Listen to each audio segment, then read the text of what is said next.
그 음성으로 이르되 주님을 당하신 너희는 능력과 부와 지혜와 힘과 존귀와 영광과 찬송을 받으시기에 합당하도다 하더라. 사랑과 은혜가 충만하신 하나님, 오늘 청년부 헌신 예배로 주님 앞에 나아가게 하시니 감사드립니다.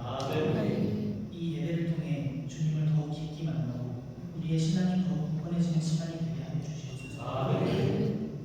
함께하는 모든 성도들의 마음을 성령께서 주장하여 주시고 말씀이 선포될 때 우리의 심령이 새롭게 변화되게 하옵소서. 이 예배의 처음부터 끝까지 주님께서 온전히 다스리시기를 바라며 우리의 주 예수 그리스도의 이름으로 기도드립니다. 다 함께 일어나셔서 찬송가 81장을 부르며 하나님께 영광을 드리겠습니다.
그만이 나의 반석이시오 나의 구원이시오 나의 구세이시니 내가 그게 흔들리지 아니하리로다. 넘어지는 강과 흔들리는 울타리 같이 사람을 죽이려고 너희가 일찍 공격하기를 언제까지 하느냐. 그들이 그를 그의 높은 자리에서 떨어뜨리기만 꾀하고 거짓을 즐겨하니 입으로는 축복이요 속으로는 저주로다. 나의 영혼아 잠잠히 하나님만 바라라. 무릇 나의 소망이 그로부터 나오는구나. 오직 그만이 나의 반석이시오 나의 구원이시요 나의 유세이시니 내가 흔들리지 아니하리로다. 나의 구원과 영광이 하나님께 있으며 내 힘의 반석과 피난처도 하나님께 있도다. 백성들아 시시로 그를 의지하고 그의 앞에 마음을 토하라. 하나님은 우리의 피난처시로다. 아멘. 이제 한 주간의 삶을 돌아보며 하나님 앞에 우리의 죄를 고백하는 시간을 가졌습니다. 우리의 연약함과 허물을 주님 앞에 솔직히 내려놓고 용서와 회개의 마음과 함께 기도하겠습니다.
사랑의 하나님, 우리의 고백을 들으시고 용서해 주심을 믿습니다.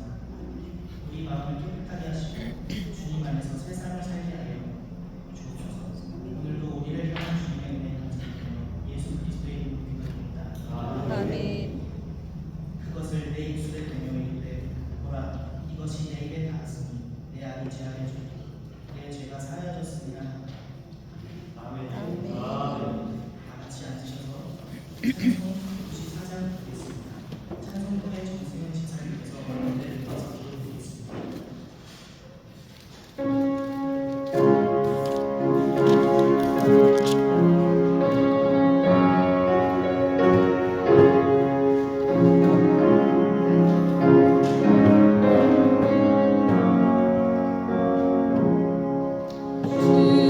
예수 보나 미안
기도하시겠습니다.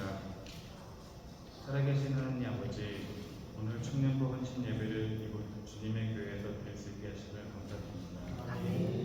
죄로 인해 죽을 수밖에 없는 저희를 먼저 사랑하셔서 독생자 예수님을 보내주신 은혜를 이 예배를 통해 더욱 깊이 깨닫게 하시옵소서. 과테말라의 주님의 교회를 세우시고 은혜로 이끌어 주심을 감사드리며 이 교회가 하나님의 영광을 드러내고 지역과 한인 사회를 빛이 되길 원합니다. 아멘. 저희 모두가 바른 신앙과 지식을 갖고 주님을 기쁘시게 하는 삶을 살게 하시고 인간의 생각보다 하나님의 뜻을 구하는 교회가 되게 하시옵소서. 아멘. 새롭게 시작된 2025년 4월에도 주님의 은혜 가운데 살아가게 하시며 남은 산도 평화와 풍요로 채워주시옵소서. 아멘. 말씀 전하시는 양철호 목사님께 성령의 능력을 더하시어 하나님의 진리만이 선포되게 하시고 모든 사역자들에게도 능력과 강건함을 허락하소서. 우리 가정들과 사업장 위에도 하나님의 은혜를 내려주셔서 삶의 모든 자리에서 주님의 방법으로 승리하시고 자녀들이 바른 믿음으로 자라도록 인도하여 주시옵소서. 아멘.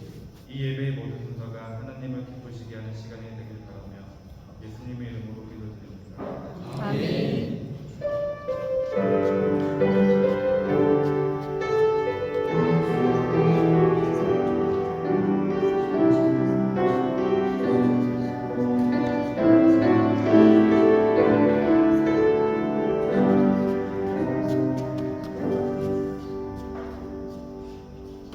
다음으로 교회 소식을 알려드리겠습니다. 오늘 주님의 교회를 찾아주신 분들께 감사를 드립니다. 주님의 이름으로 환영하고 축복합니다. 항상 안전운행하시고 건강을 잘하시길 위하여 기도합니다. 이번 주는 사순절 5번째 주일입니다. 우리를 위한 주님의 고난을 기억하고 깊이 묵상하며 동참하는 삶이 되시길 바랍니다. 오늘 이 청년 예배 헌신예배를 위해 수고하신 모든 분들께 감사드립니다. 하나님께서 기억하시고 기뻐하시는 헌신의 삶을 이어가시길 축복합니다. 다음 주 예배 후 선교지 방문이 있습니다. 연 2회 진행되는 선교지 방문입니다. 오늘 본 교우들이 동참하여 섬기는 시간이 되기를 바랍니다. 오늘 예배 후에 선교지 방문을 위한 선물을 포장합니다. 함께 수고해 주시기를 바랍니다. 교육부에서 주관하는 전교인 성경 읽독에 참여하시고 나눠드린 성경 읽독교회 성실하게 체크하시길 바랍니다. 하나님께서 말하신 은혜와 은총을 더하실 것을 확신합니다. 2025년 과테말라 부활절 연합 새벽 예배에 참여하여 주님께 영광을 돌리시기를 바랍니다. 날짜는 4월 20일 오전 6시 사랑예배에서 전개했습니다. 또 그리고 부활절 찬양예배 준비 찬양회는 4월 20일 부활절 찬양예배를 위해 찬양 파티를 미리 준비하고 보고해 주시기를 바랍니다. 다음으로 생신을 맞으신 분들을 진심으로 축복하고 축하드립니다. 유상호 집사님과 문소진 집사님입니다. 마지막으로 여러 질고 어려움을 겪고 있는 교우들과 출타 중에 있는 자녀들을 위해서 나라와 민족을 위해서 과테말라와 전쟁 중에 있는 여러 나라들과 난민들을 위해서 주님 못된 교회와 재직의 사명을 위해서 각 목장과 비전 청년회를 위해서 교회 학교의 부흥과 성장을 위해서 항상 뛰어 기도하시기를 바랍니다. 다음으로는 문수진 집사님께서 말씀을 보여주시겠습니다. 오늘의 말씀은 빌립보서 3장 4절부터 14절입니다. 집사님이 먼저 읽으시면 한 소식 하겠습니다.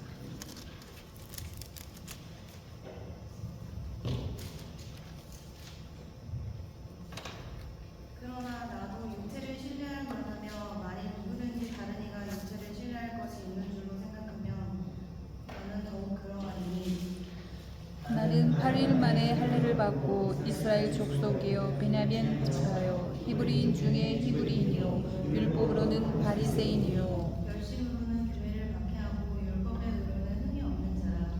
그러나 무엇이든지 내게 유익하던 것을 내가 그리스도를 위하여 다 해로 여길 뿐더러 또한 모든 것을 해로 여기는 내 주 그리스도 예수를 아는 지식이 가장 우선하기 때문이라. 내가 그를 위하여 모든 것을 잃어버리고 그 삶으로 여기고 그리스도를 얻고 그 안에서 발견되려 함이니 내가 가진 의든 율법에서 난 것이 아니요 오직 그리스도를 믿음으로 말미암은 것이니 곧 믿음으로 하나님께로부터 난 의라. 내가 그리스도와 그와의 고난과 그 고난에 참여함을 알고자 하여 그의 죽으심을 본받아 어떻게 해서든지 죽은 자 가운데서 부활에 이르려 하노니 내가 이미 얻었다 함도 아니요 온전히 이루었다 함도 아니라 오직 내가 그리스도 예수께 잡힌 바 된 그것을 잡으려고 달려가노라. 형제들아 나는 아직 내가 잡은 줄로 여기지 아니하고 오직 한 일 즉 뒤에 있는 것은 잊어버리고 앞에 있는 것을 잡으려고 표대를 향하여 그리스도 예수 안에서 하나님이 위에서 부르신 부름의 상을 위하여 달려가노라. 아멘. 다음으로는 저희 청년부가 준비한 특별 찬양입니다. 청년부가 앞으로 나와서 준비한 찬양을 하나님께 올리겠습니다. 찬양 후에 바로 목사님께서 부름의 상을 위하여 사는 사람들이란 제목의 말씀을 전해주시겠습니다. 말씀을 통해 하나님의 뜻을 깨닫고 그의 이름으로 깊어지는 시간이 되길 바랍니다.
할렐루야.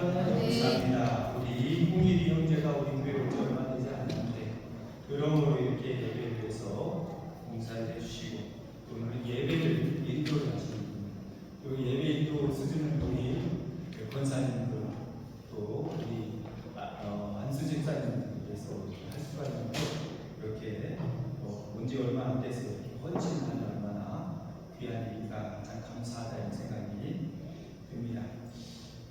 지난 시간에 그 말씀 중에 사도 바울은 내가 그리스도 안에서 새 것이 되었도다라고 하면서 내가 그리스도 안에서 사람들을 볼 때 더 이상 육체로 보지 않는다 고백을 했습니다. 내가 사람을 육체로 보지 않는다. 우리 한초희 집사님이 앞에서 찬양을 볼 때마다 우리 전홍민 권사님은 항상 자랑스럽게 여기고 한초희라는 이름을 부르니까 빼꼼 저를 쳐다보는구나. 되게 중요합니다. 그래서 자기 자녀가 자기 자식이 그래서 찬양을 부르고 하나님께 나아가는 모습을 보면 얼마나 부모된 입장에서 뿌듯하고 감격스럽고 늘 새로운지 말할 수가 없습니다. 그런데 하물며 사람의 눈으로 저거 내 자식이니까 그리고 아이고 나보다 어린데 이 엄난한 세상에 태어나서 저렇게 하는 모습을 보니 우리 부모된 사람들도 기뻐하고 즐거워하는데 우리가 영적인 눈으로 바라볼 때에 하나님은 얼마나 기뻐하시고 또 감격해 하실까를 생각하는 것이 그리스도 안에서 새롭게 된 사람들이 볼 수 있는 겁니다. 전홍민 권사님이 자기 딸, 자기 몸으로 난 자식이 앞에서 찬양을 드리는 모습을 보면서 저렇게 기뻐하시는구나, 저렇게 감격하는구나.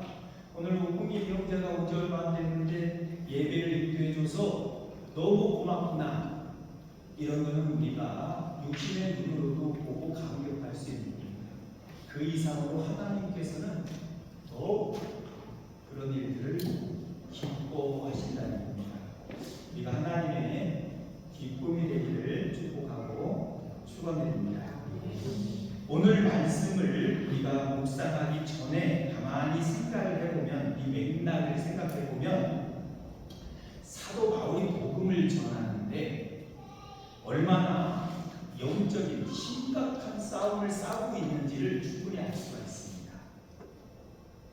사도 바울이 지금 얼마나 힘겹게 영적인 씨름을 하고 있는지를 우리가 알 수 있습니다. 즉 사도 바울이 선교사로 복음을 전하는 자로 헌신한 삶을 사는 데는 많은 것들을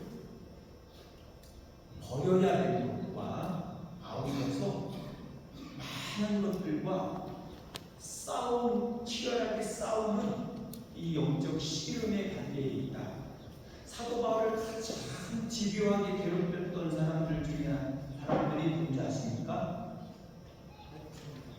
시골에 사는 농부들도 아니고 바다에서 바빠가지고 하루 먹고 하루 사는 그런 어부들도 아니고 시장 바닥에서 나물 파고 채소 팔고 그렇게 하는 사람들이 아닙니다.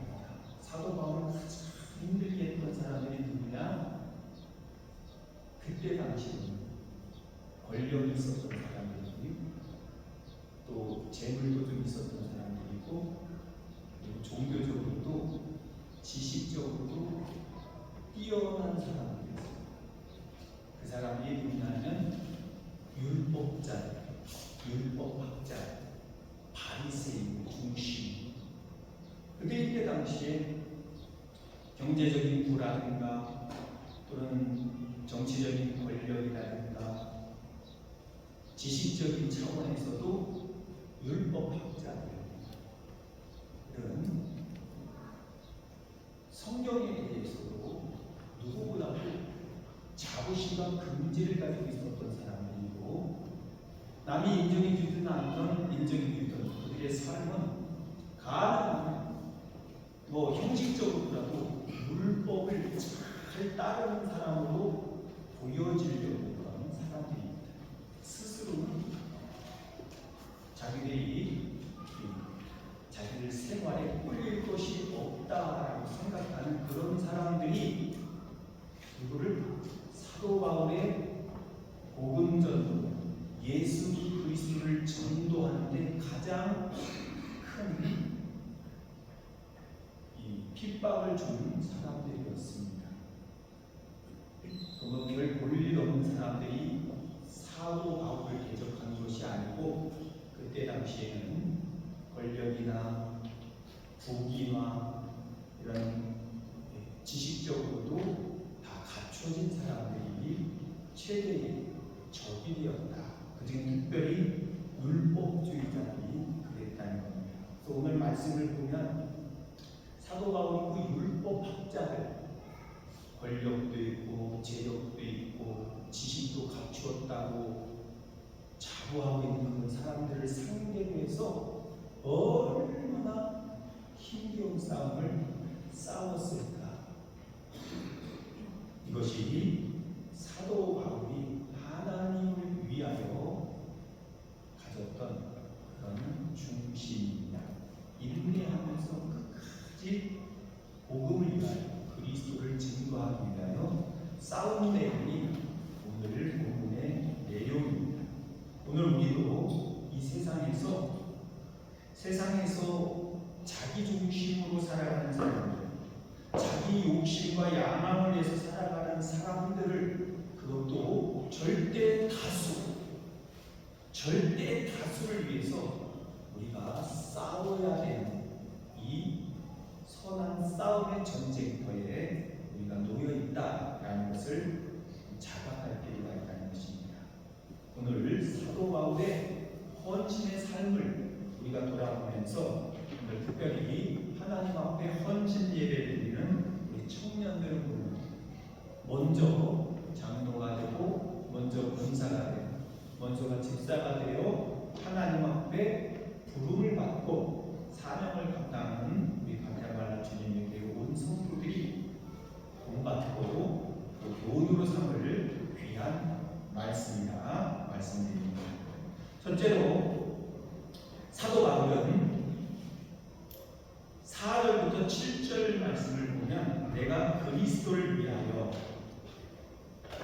나도 육체를 신뢰할 만하며 만일 누구든지 다른 이가 육체를 신뢰할 것이 있는 줄 생각하면 나는 더욱 그러하니 나는 8일 만에 할례를 받고 이스라엘 족속이요 베냐민 지파요 히브리 중에 히브리이요 율법으로는 바리새이요 열심으로는 교회를 박해하고 율법의 의로는 흠이 없는 자야. 그러나 내게 유익했던 것을 내가 그리스도를 위하여 다 해로 여길 뿐만 아니라 그 모든 것을 해로 여기고 내 주 그리스도 예수를 아는 지식이 가장 고상하기 때문이다. 예수 그리스도를 위하여 해로 여기고 배설물처럼 여겨서 버렸다는 얘기입니다. 여러분, 바울은 자랑할 만한 육신적으로 볼 때 자랑할 만한 것이 조건이 참 많았습니다. 그야말로 부귀도 누릴 수 있었고 바리새인들처럼, 그리고 지식적으로도 바리새인들만큼 학문적인 지식도 갖추고 있었고 혈통적으로도 뛰어났습니다. 베냐민 지파. 얼마나 세상적으로 자신감이나 또 자존감이 많았겠습니다. 그런데 그것을 오히려 그리스도 앞에서는 나에게 해가 되는 것으로 여겼습니다. 세상에서 나에게 유익될 수 있는 것을 그리스도 앞에서는 해로 여길 수 있는 사람이 은혜를 바르게 깨닫는 사람입니다. 그리스도를 아는 사람이라고 할 수가 있습니다. 사도 바울은 그리스도를 아는 것이 얼마나 중요한지 알기 때문에 그는 이 세상에서는 자랑스럽고 이 세상에서는 부귀와 권세를 누릴 수 있는 그런 것들을 해로 여기겠다, 해로 여긴다고 표현하고 있습니다. 여러분들은 그리스도를 만나고 내려놓아야 할 것이 무엇이라고 생각합니까? 무엇을 내려놓으셨습니까? 부귀와 권세 이런 것들 내려놓고 정말로 섬기는 종이 되어 겸손해지셨는가 하는 얘기죠. 그리스도를 아는 사람들은 세상에서 자랑스럽고 세상에서 가지고 있으면 가지고 있을수록 좋다고 여기는 것들도 다 내려놓을 수가 있어야 되는 겁니다. 이 내려놓는 것이 버리는 것이 헌신입니다. 그런데 사실은 많은 사람들, 특히 세상 사람들은 말 것도 없고 그리스도를 따른다 하는 사람들조차도 내려놓지를 못해서 하나님의 뜻과 내 뜻 가운데 오락가락하면서 방황하고 있는 것이 사실입니다. 오늘 헌신을 고백하는 사람들, 헌신이죠, 헌신. 내 몸을 드린다는 겁니다. 내 몸을 드린다는 겁니다. 나로 말하면 내 몸을 드린다는 것, 내 몸을 버린다는 의미가, 희생한다는 의미가 됩니다. 내 목숨까지 헌신할 사람들은 내가 가진 것들은 아무것도 아닌 것이지. 근데 내 목숨까지도 바치겠다고 하는 헌신하겠다고 하는 사람들은 내가 가진 것들은 2번, 3번, 4번 항목에 처할 수밖에 없는 겁니다. 그러니까 내 목숨까지 버린다는 사람이 못 버릴 것이 뭐 있겠는가? 오늘 헌신을 고백하는 우리 청년들이 내가 그리스도를 위하여 뭘 내려놓아야 될까를 많이 고민하실 수 있는 그런 말씀이 되어야 됩니다. 사도 바울은 그리스도의 복음을 전하고 주를 위하여 그가 가질 수 있었던 부귀와 영화와 권세 그리고 학문적인 그런 형통한 촉망되는 장래를 다 내려놓았습니다. 내려놓았을 뿐만 아니라 그런 것들에 집착하고 그런 것들에 매여 살고 그런 것들에 사로잡히는 것은 그리스도 앞에서 그리스도를 숨기는 길에 있어서 해가 되는 것으로 그렇게 고백하고 있습니다. 오늘 우리가 가진 그런 하나님 말씀대로 부자는 천국에 들어가기가 낙타가 바늘문에 들어가는 것보다 그만큼 어렵다라는 말씀을 육체대로 알지 않아요. 즉 사람의 말로 알지 않아요. 여기에 있는 양 목사의 말로 알지 않고 양 목사가 전하는 하나님의 말씀으로 안다면 고민에 빠져야 됩니다. 부자 청년이죠. 부자 청년이 내가 어떻게 주님을 따를 수가 있겠습니까? 너 버린 것 다, 너 가진 것 다 나눠주고 너 날 따라라. 이 부자 청년은 가진 것이 너무 많아서 한마디로 그걸 버리기가 힘들어서 말씀에 순종하기가 힘들어서 고민하면서 다시 돌아갔다는 말씀을 우리에게 주시고 있는데 그 말씀이 우리에게 주시는 경종을 울리는 말씀이 되어야 됩니다. 여러분, 헌신의 삶이 쉽지가 않습니다.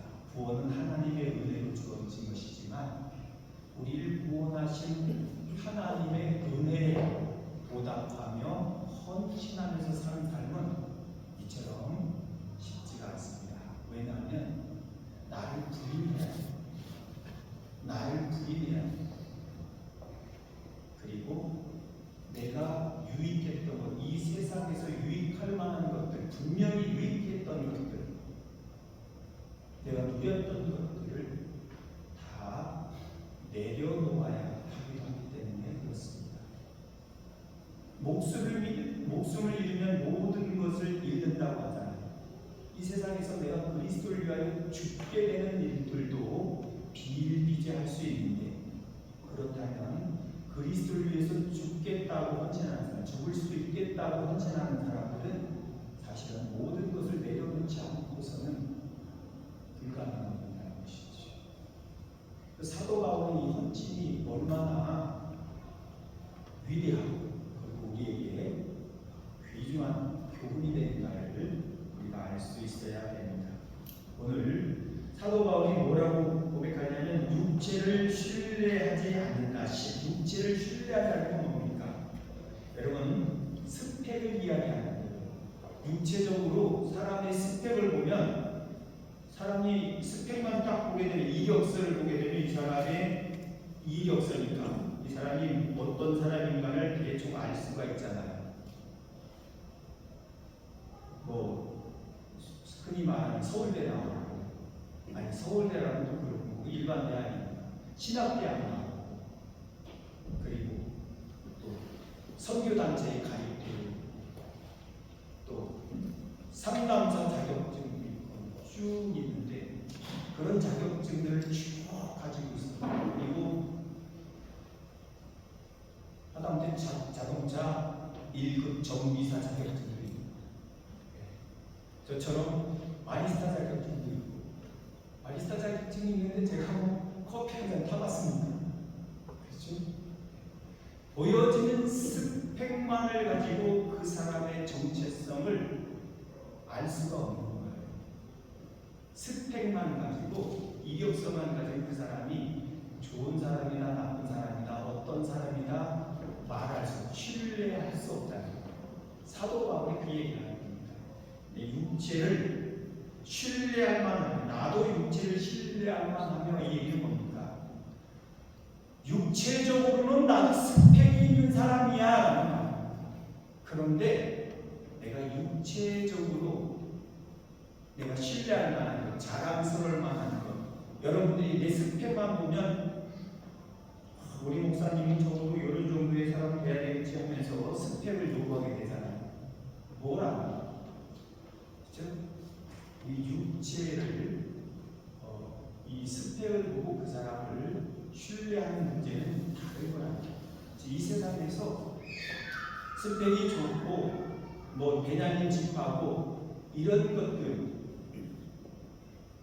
그런 것들이 그 사람의 정체성을 규정하지 않는다는 고백을 하는 겁니다. 그리고 사도 바울은 그것을 스스로 아는 사람이죠. 내가 가지고 있는 것들이 다른 사람들은, 세상 사람들은 그렇게 봐요. 아유, 율법 박사세요? 서울대 나오셨습니까? 가마리아의 문화생이세요? 아이고, 그렇군요 하면서 육체를 신뢰하는, 그 사람의 스펙을 보고서 그 사람을 생각하는 겁니다. 그런데 하나님 앞에서는 그런 것들이 해로운 일이라는 것이죠. 왜냐하면 본질과 속는 것이기 때문에 그렇습니다. 여러분들이 많이 배웠어도 여러분들이 지혜로운 사람이라는 말은 아니란데, 여러분들이 많이 가졌어도 여러분들이 그것이 복받은 사람이라고만 볼 수 없다는 말도 되기도 합니다. 오히려 그것 때문에 여러분들이 더 해가 될 수도 있다는 것을 알아야 됩니다. 사도 바울은 그렇게 고백하고 있는 사람입니다. 내가 가진 것, 내가 누릴 수 있는 것, 내가 이 세상에서 사람들에게 신뢰받을 수 있는 것, 존중받을 수 있고 대우받을 수 있는 것들, 하나님 앞에서 보니까 그거 다 배설물과 같은, 배설물 정도로 여겨질 수밖에 없는 것이다. 그거 아무것도 아니다. 그래서 그는 과감하게 그것들을 해로 여기고 버렸다는 고백을 합니다. 오늘 우리도 특히 오늘 헌신을 고백하는 청년들, 그리스도 앞에서 내가 새롭게 발견돼야 합니다. 그리스도가 나를, 네가 나를 위하여 이 세상에서 유익했던 것들, 너에게 유익할 만한 것들을 해로 여기고 버리는구나. 나를 위해서 그렇게 보여줬구나. 고맙다. 대단한 헌신이다. 라고 하나님께서 생각하실 수 있게 우리가 그리스도를 위하여 하나님 앞에서 이렇게 사도 바울과 같은 헌신의 고백이 이루어질 수 있기를 그리스도의 이름으로 축복하고 축원드립니다. 나는 8일 만에 할례를 받았다라고 자랑스럽게 이야기하는 게 왜 그런지 아십니까? 이때 당시에 율법사들조차도 원래 남지 8일 만에 할례를 받도록 하는 것이 뭐냐면 율법의 규정이었어요. 율법의 법이 자식들 낳으면 여러분 8일 만에 할례를 받으시오. 그래야 흠없이 거룩해집니다. 이런 율법이거든요.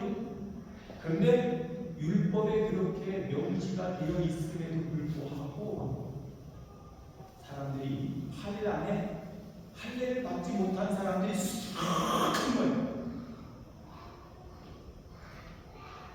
주일날 예배를 드리시오. 그랬는데도 불구하고 주일날 예배를 드리지 않는 사람들이 수많은 거예요. 그런데 율법적으로 나는 이렇게 말을 역설적이고 말하는 거예요. 바리새인 율법자들이 이렇게 쭉 있잖아요. 율법 그랬는데 율법을 치면 나는 8일 만에 할례를 받았어. 니네 중에 율법 그렇게 외치는 사람들이 8일 만에 할례 못 받은 사람 많잖아. 이 얘기. 율법으로 말할 것 같다면 니네 율법 그랬는데 율법에 8일 만에 할례를 받으려고 했다며. 그런데 너희들 율법자들이면서 8일 만에 할례 받은 사람들 있어? 이렇게 말합니다. 이때 당시에 율법학자들이 이 율법을 제일로 여기고 율법을 잘 따른다고 사실 자기들이 스스로 자부하지만 율법에 규정되어 있는 8일 만에 할례를 받으라는 것도 지키지 못한 사람들이 수두룩하다는 것이죠. 결국 이 말은 뭐냐면 율법학자들이 율법을 내세워서 그걸 의롭다. 나는 이런 사람이야. 율법을 잘 지키는 사람이 의로운 사람이야. 라고 가르치는데 율법을 스스로 잘 지키지 못하고 율법으로 그렇게 따지면 여러분들 가운데서 율법으로 의롭게 될 사람이 누가 있느냐라는 깨우침을 주고 있는 것입니다. 그래서 사도 바울은 그걸 알기 때문에 율법으로는 내가 하나님의 의에 이를 수 없다라고 분명하게 확신하고 믿었기 때문에 세상에서 육체적으로 가지고 있는 것들, 율법을 잘 지켰다고 하는 것들, 그런 것들을 다 해로 여긴다는 것이죠. 왜냐하면 율법사들 보니까 해가 되는 겁니다. 이 율법을 많이 알고 잘 지켰다고 생각하면서 자기들의 의를 내세우고 있잖아요. 하나님 앞에서 그것은 하나님의 의를, 하나님의 은혜를 저버리는 일입니다. 여러분들이 신대에게서 율법 잘 지켜갖고 구원받을 것 같으면 예수님이 십자가에서 우리 죄를 위하여 죽으실 이유가 무엇이 있었겠습니까? 여러분들이 이렇게 잘나가지고 율법을 잘 지켜서 구원을 얻었다고 율법사들처럼 그렇게 이야기를 하면 예수님이 여러분들이 해준 게 뭐가 있겠습니까? 해줄 필요가 뭐가 있겠습니까? 율법을 잘 지켜서 구원을 받았다고 하는데 그럼 내가 와서 해줄 거 뭐 있어? 하나님의 은혜를 저버리는 일이기 때문에 그렇습니다.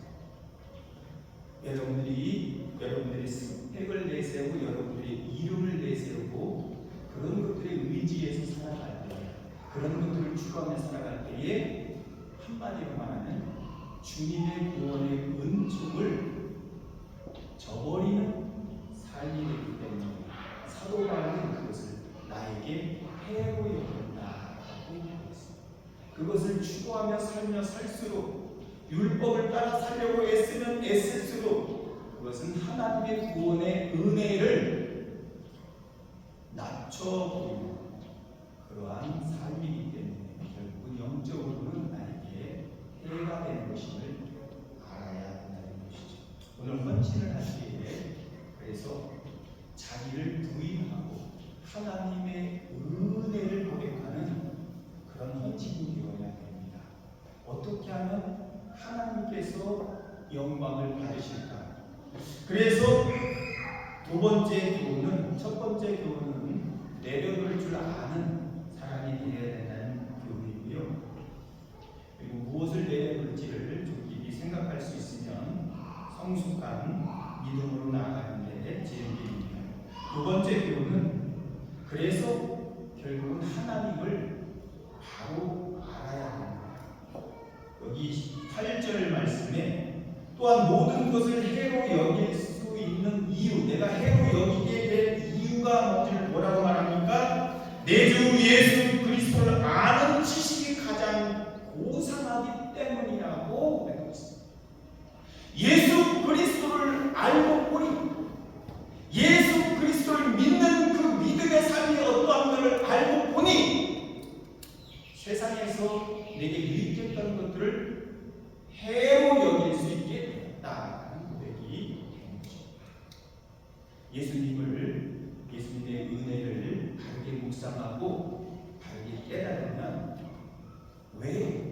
왜 세상에서 부자들이 천국 가기 힘들다고 말하는지를 이제 비로소 알아요. 그것이 왜 가족 좋지 왜?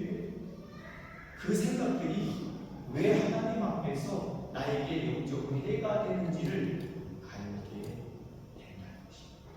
사도 바울은 하나님 그리스도를 알고 보니 그리스도를 알고 보니 그리스도를 아는 지식이 그 무엇보다도 귀하다는 걸 깨닫게 됐고, 그리고 그리스도를 알게 되는데 그리스도의 지식을, 그리스도의 은혜를 알게 되는데 내가 가진 것들이 방해가 되었더라 것입니다.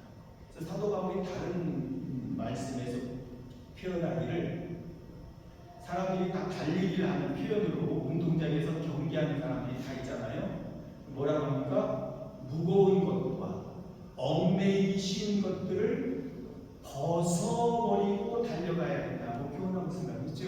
달리기 할 때 무거운 거 짊어지고 가면 제대로 달릴 수가 있겠습니까? 우리 무거운 죄짐이 뭐냐면 무거운 짐이 뭐냐면 달리기 할 때 우리 영적인 달리기에서 무거운 짐은 죄짐입니다. 그리고 얽매이신 것들은 뭡니까? 자, 또 다른 부분에서 이 얽매이기 쉬운 것, 무거운 것들을 표현하는 게 뭡니까? 예수님께서 씨 뿌리는 비유를 할 때에 마지막 세 번째 비유가 뭐죠? 마지막에 아니라 세 번째 비유로 말씀하신 겁니다. 첫 번째는 길가와 같은 마음을 표현해 주고 있고, 두 번째는 마음이 돌짝박같이 이렇게 땡땡한 마음을 표현하고, 세 번째는 가시떨기처럼 이렇게 무성하게 그냥 막 자란 거예요. 근데 가시떨기에 떨어진 씨앗이 왜 열매를 맺지 못한다고 했습니까? 살아있긴 살아있어요. 자라긴 자라요. 근데 왜 열매를 맺지 못한다고 해석을 하셨죠? 세상의 재리와 재물에 관계된 이해관계, 재리라고 합니다. 재리와 근심과 걱정에 얽매이기 때문에 마치 가시떨기에 떨어진 씨앗이, 가시떨기가 너무 우거져서 햇볕을 보지 못하고 빼돌 그냥 올라오는데 열매를 맺지 못하는 것처럼 세상의 재물 또 살아가는 근심과 걱정으로 인해서 하나님의 영광과 은혜가 드러나지 못하고 기쁨을 잃게 되는 것을 표현하는 겁니다. 즉 그것이 왜 우리에게 해가 되느냐면 세상의 근심과 걱정에 매이게 되기 때문에 그렇습니다. 그래서 참 평안과 자유를 얻지 못해 먹고 살아야 되잖아. 그런 것들이 우선되기 때문에 그렇습니다. 그런 것들을 우선시 여기는 것이 일반 보통 세상 사람들입니다. 엊그저께 제가 가면서 이 권사님과 이 얘기를 하는 중에 유튜브에 그런 얘기가 나왔어요. 어떤 목사님이 은퇴를 하셨는데 65세에 일찍 은퇴를 하셨어요. 65세에 은퇴를 하셨는데 은퇴하고 나서 자기 통장에 2천만 원도 없더래요. 그래서 2천만 원도 없으신 목사님이 65세에 일찍 은퇴를 한 까닭은 70세 은퇴하면 뭘 좀 하기가 더 힘들잖아요. 65세에 일찍 은퇴를 해가지고 이제 자기같이 목사일을 하면서 은퇴를 하면 2천만 원도 없는 그런 불쌍한 후배 목사를 위해서 뭔가를 하겠다고 이야기를 하는 거예요. 그래서 제가 뭐라고 한 건 아니고 웃으면서 아니 자기 은퇴하면서 2천만 원도 없는 사람이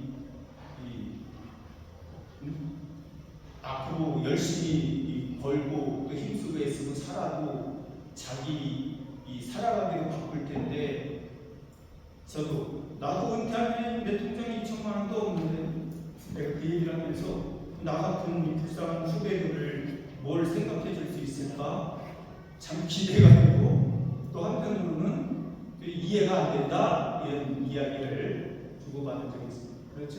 65세에 은퇴하신 분이 2천만 원이 어때요? 저도 이제 은퇴라면 그럴 수 있는데 근데 그분이 일찍 은퇴하는 이유가 나 같은 사람을 위한 참 감사하지. 근데 지금 당장 은퇴해서 2천만 원도 없는 사람이라면 자기 자신의 삶도 성실하게 먹고 살기도 바쁠 텐데 여기에 있는 양목사 같은 사람들 그리고 세상에 널려있는 수많은 사람들을 섬길 수 있으면 또 얼마까지 섬길 수 있을까? 참 이해가 안 되는 그런 말이다. 이렇게 주고받은 적이 있습니다. 세상에 먹고 사는 일들 저와 같은 경우 내일 일을 난 몰라요 고백하잖아요. 사실은 그래요. 그럼 믿어야죠. 그럼 오늘 하루 나에게 주어진 일 내일 지구에 비록 내일 지구에 종말이 온다 할지라도 나는 오늘 내가 해야 할 일을 하겠다고 하는 스피노자의 그런 그 말이 명언이 되는 이유가 그겁니다. 우리 그리스도인들은 그런 중심을 가지고 살아야 된다는 것이죠. 사도 바울은 바로 그 단계를 넘어선 사람입니다. 실제로 저는 중국에서 가진 것 없이 다 쫓겨난 사람입니다. 이 먼데도 어떻게 올 수 있을까라고 충분히 당신 같은 사람이 어떻게 거기까지 갈 수 있었어? 라고 할 때에 하나님의 뜻이니까 가라고 하는 곳에 간 것이죠. 저는 온두라스에 갔죠. 제가 온두라스에 오기 전에 사실은 석 달 동안 이 막밀레스 건축일을 했다. 건축하는 쓰레기 치고 청소하고 길거리에서 사람들 지나다니는 거 교통 통제하기도 하고 그래서 이제 하루에 12만 원 정도의 일당을 벌어가지고 3달 정도 그렇게 하고 3달 동안 사용하기도 하고 살기도 하고 그리고 찬양 반주기가 160만 원 정도가 됩니다. 그리고 온두라스에 처음 올 때 비행기 때 약 한 1,500불 정도, 그래서 160만 원 정도 돼요. 딱 뭐도 그렇게 딱 하나 먹고 살면서 저거 하나 쓰고 그리고 비행기 싹 끊으니까 끝나더라고요. 그런 인생을 살면서 오직 정말로 하나님의 부르심 가운데 내가 나아가야 되겠다는 중심을 가지고 삽니다. 그리고 우리 이 박경란 사모에게도 이제 편안하게 이야기하는 중에도 제가 이야기합니다만은 아파서 죽을 것 같으면 그냥 죽으면 되는 겁니다. 하나님이 부르시면 기쁨으로 나아가면 된다라는 그런 생각을 일찍부터 가지고 삽니다. 그리고 또 냉정하게 이야기하면 이 세상의 삶이 선교적 삶이 고달프고 힘들 때마다 사도 바울도 그런 고백을 했잖아요. 죽는 것이 사는 것보다 낫다고 고백을 합니다. 사실 그것도 저도 그렇습니다. 지금 하나님이 나를 데려가시면 나를 구원하시는 기뻐하고 감사해야 할 일이죠. 그럼에도 불구하고 이 땅에서 사는 것은 나를 위하여 살지 않는다는 고백이 되기도 내 세상적인 어떤 부귀와 영광을 추구하는 삶이 아니라 적어도 저는 하나님의 부르심 가운데 순종하면서 이 자리에 왔다. 이 스펙이 이런 것들이 남에게 어떻게 보여지든 간에 그것이 중요한 게 아니라 그리스도 안에서 주님께서 나를 어떻게 보실까가 중요한 겁니다. 우리가 주님을 깊이 알게 되면 사도 바울과 같은 고백을 충분히 할 수가 있습니다. 살든지 죽든지. 또 사도 바울이 또 고백한 것 중에 뭐 있습니까? 내가 가난한 데 처할 줄도 알고 부한 데 처할 줄도 안다고 고백합니다. 이 얘기는 뭐를 염두에 두는 말입니까? 지금 예전에는 사도 바울이 부유한 사람이었습니다. 부유한 사람. 로마의 시민권을 가지고 있었고 가말리엘의 문화생이며 그리고 권력의 중심에 있었던 사람입니다. 장래가 촉망된 젊은이요. 아마도 우리 청년들, 헌신 예배를 드린 우리 청년들보다 뭐 많아봤자 몇 살 많지 않고 거의 같은 또래의 연배였을 것입니다. 그때 부름을 받은 사도 바울의 고백이 오늘과 같은 것이에요. 그 젊었을 때의 청년 때에 이와 같은 결단을 한 겁니다. 그래서 이 하나님 앞에 부름받기 전에 다메섹 산에서 예수님을 만나기 전에 사도 바울은 부자였어요. 권세도 권력도 있었고 권세도 있었고 그래서 살기가 등등해가지고 예수 믿는 사람들 그냥 예수 믿는 사람들은 사도 바울 하면 그냥 오금이전이고 도망가기 바쁜 그런 기세가 등등한 사람이었습니다. 그리고 이 예루살렘 공회의 회원이 그 장로들 회원이 바리새인들 중심으로 서기관들 중심으로 모여진 사람이 70명인데 그 70명 회원 가운데 들면서 이 70명의 회원 중에 장래의 차기 의장 이 예루살렘 공회의 의장 될 사람으로 누구나 사도 바울이 될 것임을 그렇게 의심치 않을 정도로 뛰어난 사람이었어요. 그런 사람이었어요. 그때는 여러 면에서 부자였어요. 부자로 사는 것도 경험했다는 얘기지. 그리고 지금은 그 모든 것을 버렸기 때문에 가난해진 겁니다.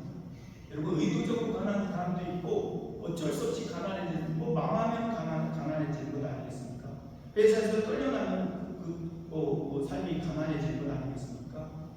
사도 바울은 하나님의 뜻을 알고 스스로 그것을 의도적으로 가난해진 사람. 욥과 같은 사람은 하나님의 뜻에 의해서 뭡니까? 자식도 다 죽고 또 사업도 다 망하고 또 육체도 질병이 들고 그렇게 된 것이지만 사도 바울은 예수 그리스도를 알고 그럼 한 가지 또 생각해 볼 수 있는 게 있습니다. 사도 바울은 예수님을 얼마나 많이 만났을까요? 예수님을 얼마나 많이 만나서 가르침을 받았을까요? 예수님을 만난 것이 많지가 않습니다. 심지어 다메섹 도상에서 환상 중에 예수님을 본 것밖에 없는 거예요. 그러면 사도 바울은 그 깊은 말씀들을 누구에게로부터 배웠을까요? 그때 당시 기독교인들은 사도 바울 하면 벌벌 떨고 그러기 때문에 저기에 또 예수 믿는 사람들을 또 어떻게 또 물색하고 찾아내려고 또 위장 그 전입 위장 그리스도인 행세하는 건 아닌가 의심을 품고 사도 바울이 응답하면 사도 바울은 진심으로 다가가고 싶었지만 기독교인들도 사도 바울이 우리를 속이고 우리를 잡아가려고 그렇게 뭔가 흑심을 품고 오는 것이라고 그렇게 생각을 하고서는 받아주지도 않은 것이 됩니다. 도대체 예수님의 말씀을 어떻게 그렇게 알게 됐을까? 다메섹 도상에서 예수님을 만난 사도 바울이 바로 복음을 전한 것이 아니고 그 짧은 만남을 통해서 예수님이 확실히 살아계신 분이심을 믿게 됐어요. 내가 핍박했던 그 예수가 살아계신 하나님이신 줄을 확신하게 됐어요. 적어도 첫 번째 말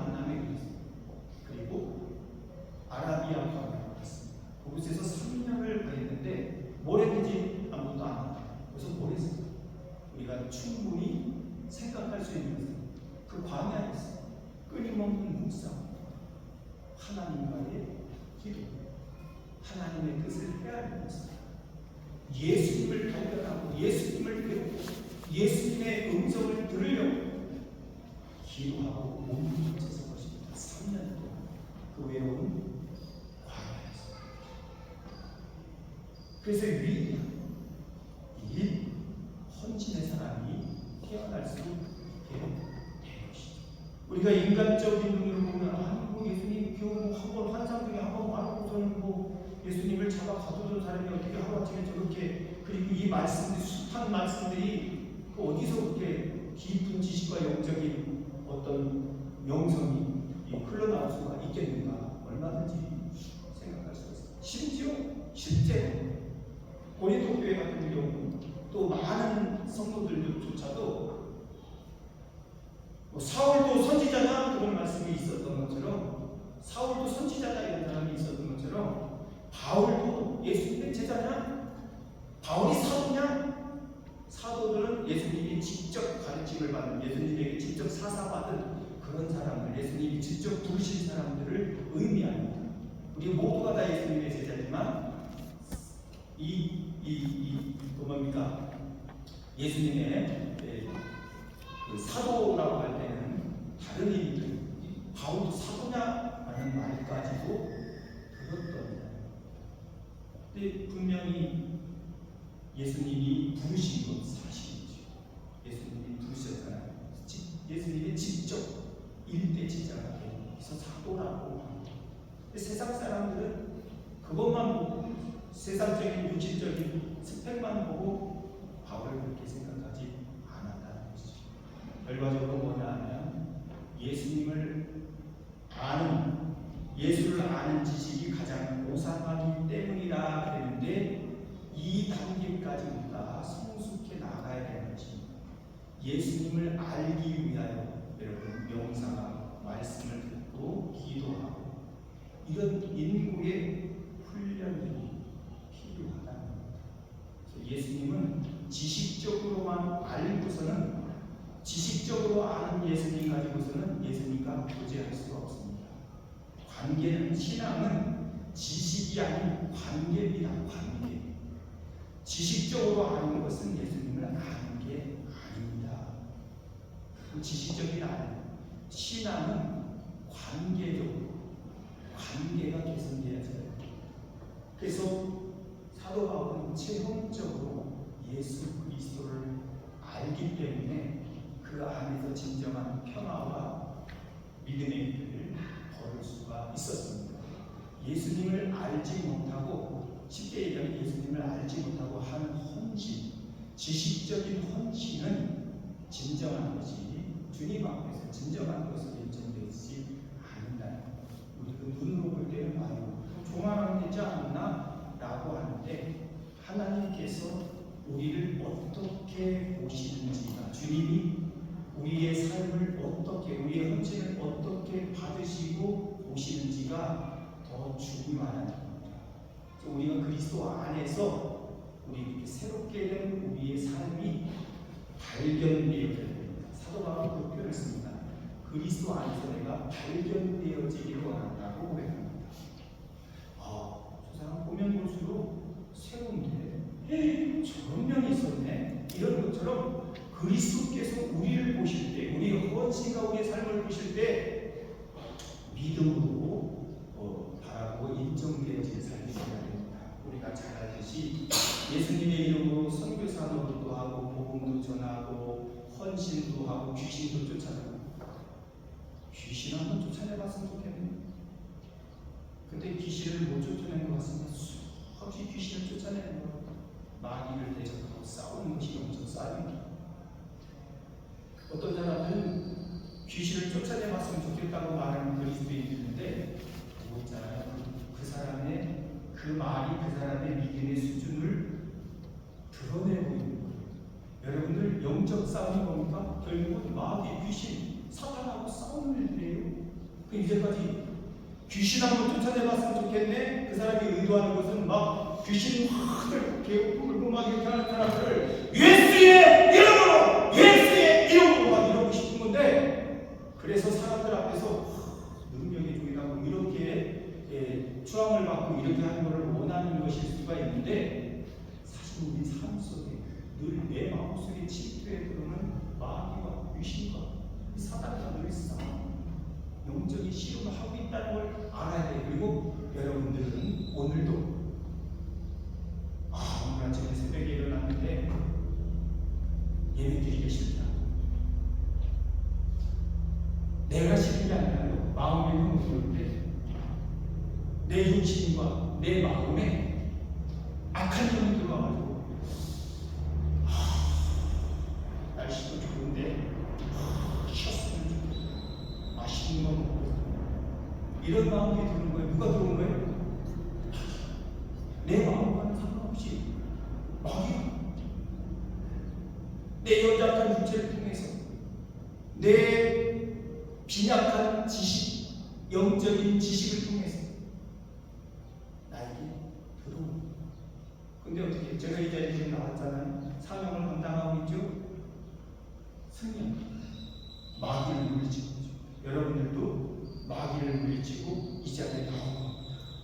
하나님, 그것을 하나님께서 중심을 보시고 이렇게 하나님 앞에서 발견되어야 된다는 것이죠. 오늘 우리 헌신하는 청년들의 헌신이 제가 보는 분이 아니고 여러분들이 보는 분이 아니고 양 목사에게서 몇 번 천번 칭찬 나와도 하나님께서 보시기 때문에, 우리 나는 외모를 보고 드러난 일들을 보겠지만 하나님은 중심을 보시기 때문에 하나님 앞에서 중심이 연락되어지는 헌신이 될 수 있기를 축복하고 축원드리는 말씀입니다.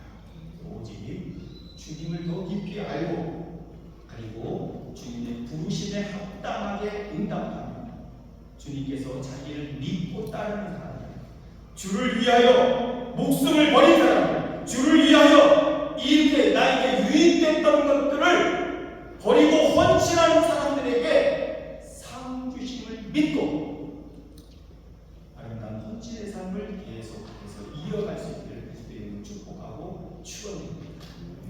하나님께 나아가는 자는 반드시 그가 자기를 찾는 자들 상 주시는 힘을 믿어야 하죠. 그래서 오늘 말씀 제목이 부르심의 상을 위하여, 주님께서 주시는 상을 위하여 세상의 부귀와 영화를 추구하는 삶이 아니라 주님께서 주시는 상을 위하여 달려나가는 그런 삶이 되어질 수 있기를 그리스도의 이름으로 축복하고 축원드립니다. 기도하시겠습니다. 사랑과 은혜의 주님, 오늘도 저희들을 부르셔서 자리를 쳐서 하나님의 말씀을 듣게 하시고 또 하나님 앞에 예배드리게 하시고 하나님의 말씀을 듣게 해주시니 감사합니다. 하나님께서 우리에게 주시는 말씀, 생명의 말씀, 은혜의 말씀, 또 우리 삶 속에 위로가 되고 지혜가 되고 능력이 되는 말씀입니다. 말씀 안에 거하고 말씀에 순종하여 우리 인생이 반석 위에 집을 짓는 자와 같은 지혜로운 삶이 되도록 도와주시고, 아직은 아니지만 부르심의 상이 우리에게 주어져 있음을 믿고 확신하면서 끝까지 주를 위하여 마음을 다하고 성품을 다하고 힘을 다하는 헌신의 삶을 이룰 수 있도록 함께해 주옵소서. 특별히 헌신 예배를 드리는 우리 청년들과 또 먼저 부름을 받은 주님의 종들이 모두가 이와 같은 마음으로 함께 하나님의 영광을 위하여, 주의 이름을 위하여, 복음 증거를 위하여, 영혼 구원을 위하여 세상 땅 끝까지라도 복음 들고 사랑 들고 달려나가는 삶이 되게 해 주시옵소서. 예수님의 이름으로 간절히 기도하옵나이다. 아멘.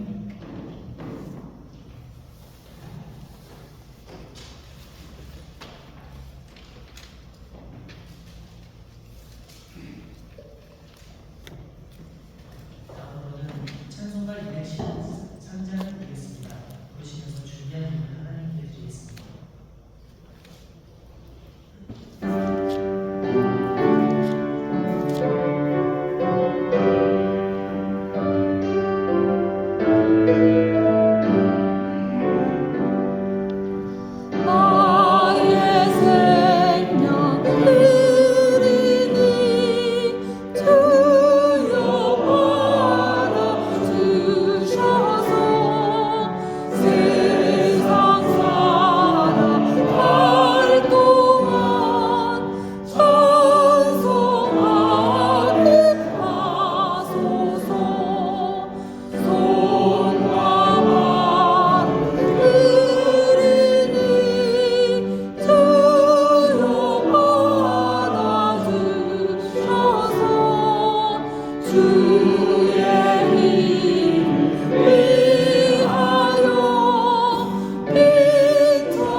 하나님 감사합니다.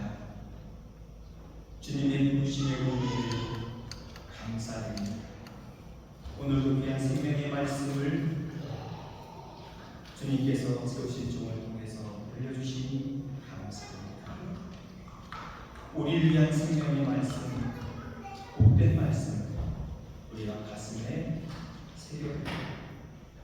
하나님의 말씀 가운데 세상에 나아가 하나님께서 기뻐하시고 하나님 앞에서 이렇게 발견되어질 헌신의 삶 온전히 살게 하여 주옵소서.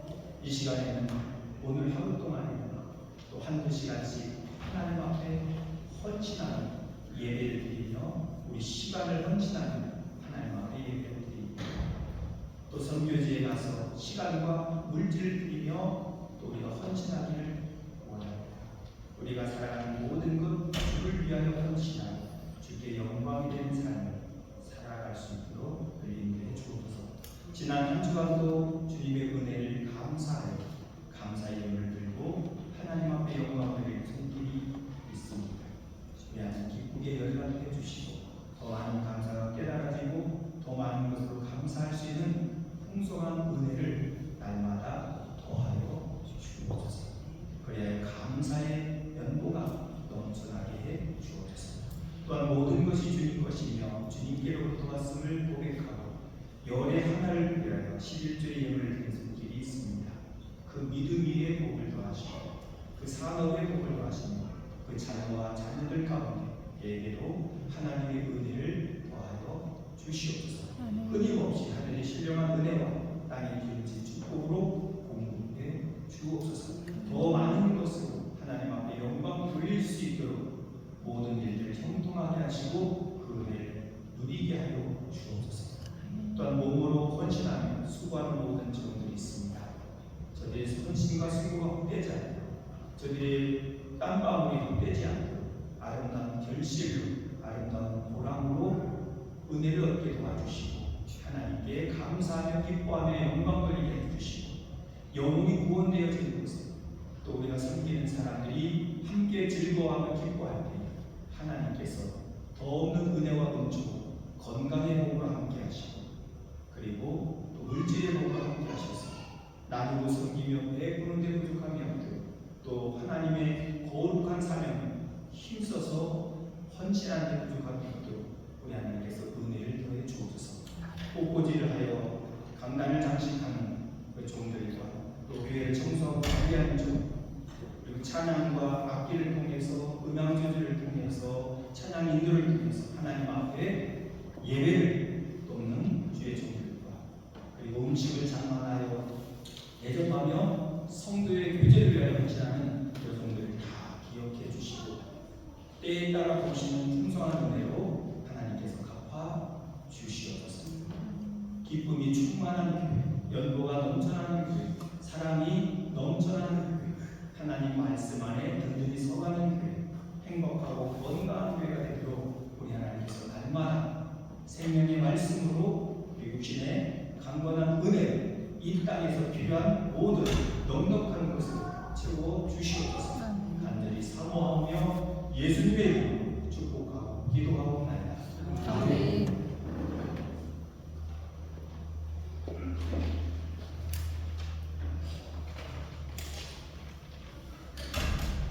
마지막으로 다 같이 일어나셔서 찬양 기도를 부탁드리겠습니다. 찬양 후에 목사님의 축복으로 오늘 청년 공신 예배를 마치도록 하겠습니다.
예배를 인도해 주신 국민 형제들께 특별히 감사를 드립니다. 기도하시겠습니다.